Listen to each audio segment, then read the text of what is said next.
পর্তুগালের ক্ষমতাসীন এডি সরকারের ভবিষ্যৎ নির্ধারিত হবে আগামী মঙ্গলবার। আজ মন্ত্রিসভা সরকারের আস্থা প্রস্তাবটি অনুমোদন করেছে, যা মঙ্গলবার দিন সংসদে ডিবেট এবং ভোটাভুটির জন্য উঠবে।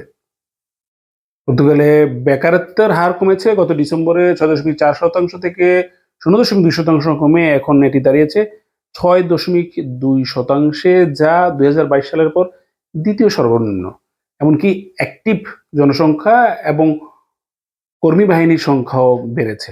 এই নিয়ে আমাদের বিস্তারিত আলোচনা থাকছে এবং কর্মসংস্থান নিয়ে আমাদের কিছু বিষয় আলোচনা করব। আজ আমরা অনেকেই কাজ পাচ্ছি না। তাছাড়া আমাদের অনেকেই ফালতা নিয়ে অতিরিক্ত দুশ্চিন্তা করছেন, সেই নিয়েও আরো কিছু বিশ্লেষণ থাকছে। তো আজ 6 মার্চ বৃহস্পতিবার আপনাদের সবাইকে আরো একবার পর্তুগাল রুটেতে স্বাগত জানাচ্ছি। যেটা বলছিলাম যে পর্তুগালে আগামী মঙ্গলবার দিন এই বর্তমান ক্ষমতাসীন এডি সরকারের ভাগ্য নির্ধারিত হবে। তারা কি সরকারে থাকবে, না তারা এই সরকারের পতন ঘটবে। যদি মঙ্গলবার দিন পার্লামেন্টে ভোটাভুটির মাধ্যমে যদি এই সরকারকে রিজেক্ট করা হয়, তাহলে রাষ্ট্রপতি নির্ধারণ করবেন যে আসলে তিনি নতুন প্রধানমন্ত্রী নির্বাচন করবেন না তিনি ভোটে যাবেন। যদিও ইতিমধ্যে রাষ্ট্রপতি ভোটের বিষয়ে একটি সম্ভাব্য তারিখে বলেছেন, এতে বোঝা যায় যে রাষ্ট্রপতি ভোটের দিকে এগিয়ে যাবেন, যেটা তিনি পূর্ববর্তী প্রধানমন্ত্রী অ্যান্তনিও কস্তার বিষয়েও করেছিলেন। তো যাই হোক, যদি নির্বাচন হয়, রাষ্ট্রপতি বলেছেন খুব দ্রুতই তিনি নির্বাচনের প্রক্রিয়া করবেন, যাতে হচ্ছে যে একটি সংকটের মধ্যে যাতে দেশ না পড়ে। আপনারা জানেন যে গত 3 বছরেই বলা যায় 3টি নির্বাচনের মুখোমুখি হলো এই পর্তুগাল, এবং এই রাজনৈতিক সংকট আসলে বিশেষ করে পাবলিক সেক্টরে একটা অচল অবস্থা সৃষ্টি করে। তবে সবচেয়ে বড় বিষয়টা হচ্ছে যে যেহেতু ইমিগ্রেশন একটা বার্নিং ইস্যু, সেক্ষেত্রে ইমিগ্রেশন সংক্রান্ত পাবলিক সেক্টরে একটা স্থবিরতা বিরাজ করবে এবং যেটা আমাদের জন্য একটা ক্ষতির কারণ হবে। তো তো যাই হোক, হয়তো 2 মাস বা 3 থেকে 4 মাস এমন পরিস্থিতি থাকবে। তবে মঙ্গলবার দিন হয়তো আমরা এই বিষয়ে চূড়ান্ত জানতে পারবো যে সরকার কি নতুন নির্বাচন হবে কি হবে না। যদিও সোশ্যালিস্ট পার্টি এবং সেগা বলেছে যে তারা সরকারকে রিজেক্ট করবে, এবং যদি রিজেক্ট করে তাহলে নির্বাচন অবশ্যম্ভাবী। তাছাড়া রাজনীতিতে শেষ কথা বলতে কিছু নেই। হয়তো মঙ্গলবারের মধ্যেও হয়তো যদি সোশ্যালিস্ট পার্টির মতামত পরিবর্তন হয়, তাহলে হয়তো বা এই সরকার আবার টিকে যেতে পারে। যদিও বিভিন্ন রাজনীতিবিদ এবং সুশীল সমাজের ব্যক্তিরা বলছেন যে দেশেরকে একটি অস্থিতিশীল পরিস্থিতির দিকে না নিয়ে একটি সংকটের দিকে না ফেলে যাতে হলো সোশ্যালিস্ট পার্টি সরকারের সাথে সরকারকে সমর্থনে কাজ করে, তাহলে হয়তো বা খুব অল্প সময়ের মধ্যে আরেকটি রাজনৈতিক সংকট থেকে, আরেকটি নির্বাচন থেকে দেশ বিরত থাকতে পারে। বর্তমান সময়ের যে আপনারা জানেন যে অর্থনৈতিক পরিস্থিতি এবং বৈশ্বিক যে একটা রাজনীতি জটিলতা, আজ প্রধানমন্ত্রী লুইস মন্টিনেগ্রো কিন্তু ব্রাসেলসে গিয়েছিলেন, সেখানে একটা বৈঠকে। তবে এই অচলাবস্থার মাঝে যদি একটি নতুন নির্বাচন আসে, তাহলে এটা পর্তুগালের জন্য একটা ক্ষতির কারণ হয়ে দাঁড়াবে। তবে তার জন্য আমাদের অপেক্ষা করতে হবে আসলে মঙ্গলবার দিন কি হয়। তবে যাই হোক, সে যেটাই হোক, আমাদের জীবনকে চালিয়ে নিতে হবে। আমাদের যে কাজগুলো আছে, আমরা যেখানে যে আর অবস্থান থেকে আছি, আমরা আমাদের কাজগুলো স্বাভাবিক রাখবো। তবে এই যে বিষয়গুলো আমাদের জন্য জানা প্রয়োজন, কেননা হয়তো এই বিষয়গুলো জানলে আমরা সিদ্ধান্ত নিতে পারি। যারা দেখছেন অবশ্যই অবশ্যই ভিডিওটি শেয়ার করবেন, তাহলে হয়তো অন্য কেউ এ বিষয়ে জানতে পারবে।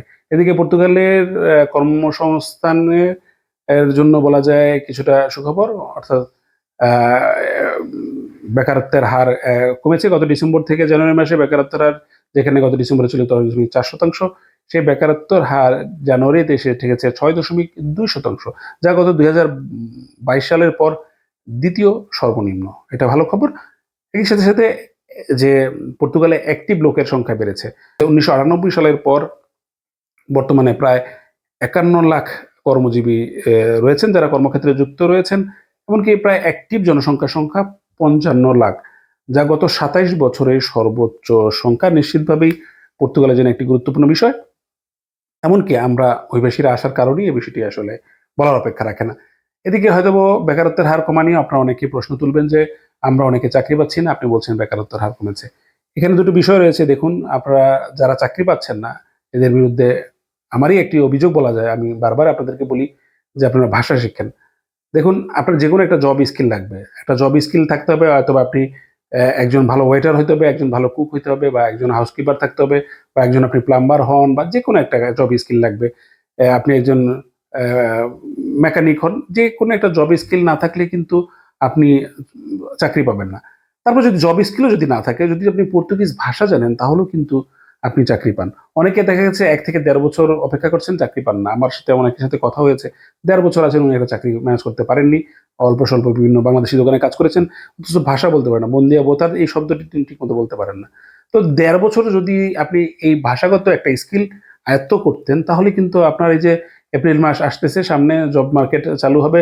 খুব ইজিলি কিন্তু আপনি কাজ পেয়ে যেতেন। আমরা শুধু হা-হুতাশ করি। আমাদের অ্যাকশন যেই বিষয়টা দরকার, সে বিষয়টা কিন্তু আমরা করি না। আমরা শুধু হা-হুতাশ করে আমাদের সময়টা পার করে দেই। রিকোয়েস্ট থাকবে আপনাদের প্রতি, প্লিজ দয়া করে আপনি ভাষা শিখুন। যদি আপনি মনে করেন যে আপনি নিজে, নিজে শিখতে পারবেন না, আপনাকে স্কুলে যেতে হবে, সেক্ষেত্রে আইএফপি তে যেয়ে আপনি রেজিস্ট্রেশন করুন ল্যাঙ্গুয়েজ স্কুলের জন্য। সেখানে আপনাকে তারা ভাষা শেখাবে। তাছাড়া আমি খুব সহজ পদ্ধতিতে আপনাদের ভাষা অন্তত চলার মতো, যে আপনি কনভারসেশন লেভেলে একটা ভাষা শিখতে পারবেন। কিছু শব্দ উচ্চারণ করতে পারলে, আপনার সবকিছু লাগবে না। কিছু শব্দ উচ্চারণ, ভোকাবুলারি জানলেই কিন্তু আপনি অনেক কিছু কাজ করতে পারবেন। এই সংক্রান্ত আমার একটা ভিডিও আছে। আমি হয়তো YouTube এর লিঙ্কে আপনাকে ভিডিওটা আবারও দিয়ে দিব। আপনারা অনেকেই জানেন, অনেকে দেখেছেন।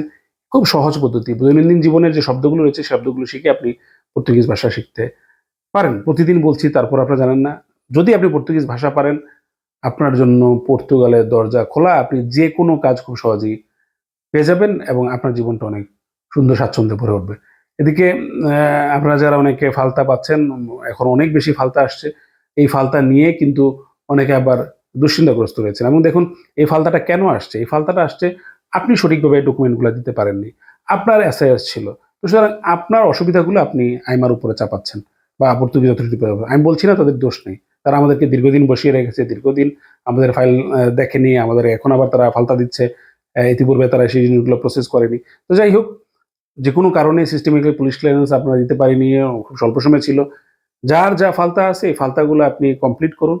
কমপ্লিট করে আপনি পর্তুগালে যেই জবটি করছেন, আপনি সেই জবটি কন্টিনিউ রাখুন এবং দুশ্চিন্তামুক্ত থাকুন। প্রসেসটা প্রসেসের মতো হতে দিন। যাদের এসআইএস আছে, চেষ্টা করুন আপনার যেই দেশে এসআইএস আছে, সেই দেশে রিমুভ করার জন্য সর্বোচ্চ চেষ্টা করুন। যদি চেষ্টা ওখানে চেষ্টা করুন এবং আপনার জবটা আপনি কন্টিনিউ করুন। একটা জিনিস মাথায় রাখবেন, জব যদি কন্টিনিউ না থাকে, তাহলে কিন্তু আপনার এই পর্তুগালে কার্ড পাওয়া দুঃস্বপ্নই রয়ে যাবে এবং কোনোভাবেই আপনি কার্ড পাবেন না। আমরা জানি না ভবিষ্যৎ কি হয়, কোন সরকার নির্বাচনে আসে বা কোন পরিস্থিতি হয়, কিন্তু বর্তমান সরকার যে পলিসি মেক করেছে, এই পলিসি কিন্তু আপনি মনে করবেন এই বছরও কিন্তু চেঞ্জ হবে না। নতুন সরকার নতুন পলিসি আনতে আনতেও কিন্তু আরো সময় লাগবে। এমনটা নয় যে ছেলে রাতের ময়া সরকার এসেই নতুন করে একটা কিছু বানিয়ে ফেলবে, সেটা সম্ভব নয়। তো সুতরাং এই সরকার যে পলিসি তৈরি করেছে, সেই পলিসিতে আপনাকে যেতে হলে আপনার কিন্তু আপনার জব কন্টিনিউ করা লাগবে এবং সর্বাত্মকভাবে আপনি চেষ্টা করুন যে আপনি আপনার এসআইএসটা যে দেশে আছে সে দেশে রিমুভ করার। অনেকে রিমুভ করতে পারছে, আপনারা বিভিন্ন গ্রুপেও দেখে থাকবেন, আমিও দেখি এবং আমাকে অনেকেও বলে। তো আশা করছি আপনারা গ্রস্ত না হয়ে স্বাভাবিকভাবে আপনি আপনার প্রসেসটি কমপ্লিট করুন। সবসময় তকদিরের উপর আস্থা রাখুন, আল্লাহর উপর আস্থা রাখুন। নিশ্চিতভাবেই রমজান মাস চলছে, আল্লাহর কাছে ক্ষমা চান। নিশ্চিতভাবে হয়তো আল্লাহ এমন কিছু লিখে রেখেছেন, সেটা আপনার ভালোর জন্যই হচ্ছে। তো এই ছিল আজকের মতো পর্তুগালের আয়োজন। আপনার সাথে আগামীকাল আবার দেখা, ভালো থাকবেন। ধন্যবাদ সবাইকে।